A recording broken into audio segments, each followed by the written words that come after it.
শুধুমাত্র ক্ষমতার পালাবদলের জন্য মানুষ রাস্তায় নামে নাই, শুধুমাত্র চেহারা পরিবর্তন হওয়ার জন্য তো আন্দোলন হয় নাই। ব্যবস্থাটা পরিবর্তন হতে হবে, শুধু বাগেরহাটে না, ঢাকাতে বিভিন্ন জেলায় আপনাদের যে ছেলেমেয়েরা আছে ওরা দুর্বার প্রতিরোধ গড়ে তুলেছিল বলেই আজকে আমরা এই নতুন বাংলাদেশে এখন দাঁড়িয়ে আছি। আমরা আর ওই পুরানো বাংলাদেশে ফিরে যাব না, যেই পুরানো বাংলাদেশে রাষ্ট্রের নিরাপত্তা বাহিনী নিজের নাগরিককে খুন করে, গুম করে, আপনাদের সন্তানদের চোখ কেড়ে নেয়, পা কেড়ে নেয়, হাত কেড়ে নেয়, সেই বাংলাদেশে আমরা আর ফেরত যাব না। এবং যারা এই গুম খুনের সাথে জড়িত, যারা আপনাদের সন্তানদেরকে, আপনাদের বাবাদেরকে, ভাইদেরকে, বোনদেরকে খুন করেছে, পঙ্গু করেছে, তাদের বিচার আমরা নিশ্চিত করেই ছাড়ব। সেটা যত সময় লাগুক বিচার হবে।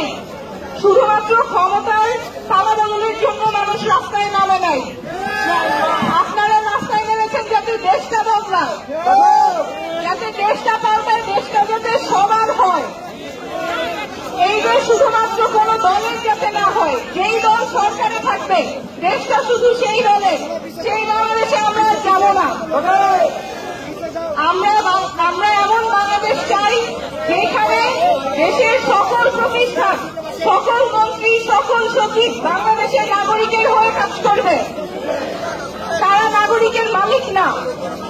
যে কোনো সরকারি অফিসে নিজেকে ভৃত্য মনে হয় আমরা ভিক্ষা চাচ্ছি, কিন্তু ওটা তো আমার অধিকার। কোন প্রাপ্য কিছু যেটা আমার প্রাপ্য সেটা পেতে গেলে ঘুষ দিতে হয় কেন? অনেকের সাথে কথা বলতে বলছেন যে ভূমি অফিসে যাইতে ভয় লাগে, কারণ ওখানে টাকা ছাড়া কোনো ফাইল বলে না, অথচ ওই অফিস তো আপনার ট্যাক্সের টাকাতেই চলে। আপনার ট্যাক্সের আর যতখানি ভোগান্তি হয়, কেন ওই ভোগান্তি আমরা নিব? রাষ্ট্রের যত প্রতিষ্ঠান আছে, আমাদের বিচার ব্যবস্থা, শিক্ষা ব্যবস্থা, স্বাস্থ্য ব্যবস্থা, নিরাপত্তা বাহিনী, সব বাংলাদেশের সকল নাগরিকেরও রেফারেন্স লাগে, আইসিইউ পাইতে গেলেও রেফারেন্স লাগে। কেন? রোগীর যেটা প্রয়োজন সেই অনুযায়ী প্রতিষ্ঠানে বরাদ্দ নিশ্চিত হবে, সেখানে হয়ে কারো পরিচিতি লাগে, কারো রেফারেন্স লাগে। যার কাছাকাছি যার ক্ষমতা আছে শুধু তারাই সেবা পায়, তারাই রাষ্ট্রের সেবা পায়। কেন? বাংলাদেশের সকল প্রতিষ্ঠান যাতে প্রয়োজন অনুযায়ী, যিনি নাগরিকের যা প্রয়োজন সেই অনুযায়ী ফাংশন করতে পারে, সেই জন্য যা যা সংস্কার প্রয়োজন আমরা সবগুলোই করব। এই সংস্কারের কথাই আমরা বলছি, যাতে শুধুমাত্র চেহারা পরিবর্তন না হয়। শুধুমাত্র চেহারা পরিবর্তন হওয়ার জন্য তো আন্দোলন হয় নাই, ব্যবস্থাটা পরিবর্তন হতে হবে। আমরা সংবিধান পাল্টাবো যাতে সবার জন্য সংবিধান হয়।